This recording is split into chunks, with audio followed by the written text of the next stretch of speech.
አንድ ደግሞ አንድ ከባድ ሰው አለ እስቲ ላስተዋውቃችሁ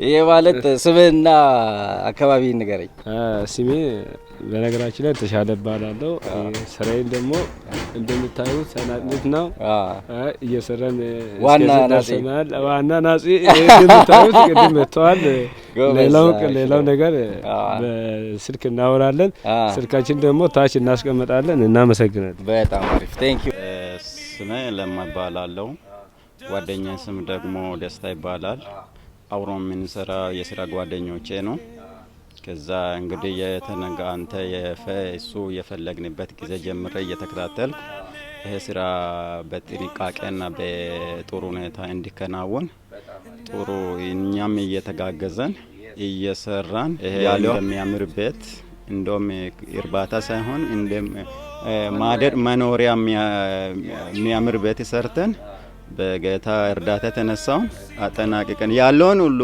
ከዚህ በኋላ የሚቀረውን እየተከታተለን እየተጋገዘን እንሰራለን። ሌላ የሚፈልጉ ሰዎች ካሉ ሪከመንድ እናደርጋለን ስልካችሁን ጽፈላችኋለን። ሌላ የፍየል ቤት ለመስራት የሚፈልጉ ሰዎች ካሉ ከታች ስልካቸውን የእናንተን ስልክ እናስቀምጥላችኋለን። እሺ አመሰግናለሁ። ደስታ የምትለው ነገር ነው? እሺ በጣም አመሰግናለሁ። እንግዲህ እነዚህ ወጣቶች ናቸው ይሄን ቤት የሰሩልን በሁለት ቀን ውስጥ ነው። በሁለት ቀን ውስጥ ሁሉም ነገር አልቋል። በጣም በጥሩ ሁኔታ ኮንክሪት ተሞልቶ ሁሉም ነገር ተዘጋጅቶ ያለቀበት ሁኔታ ነው ያለው።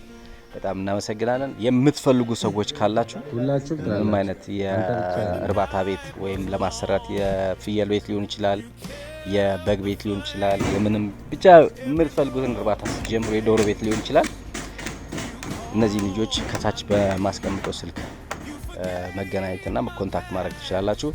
መልካም ጊዜ። ወደፊት እንግዲህ በሰፊው ፍየሎችን ስናስገባ እናሳያችኋለን። መልካም ጊዜ። ቴንክ ዩ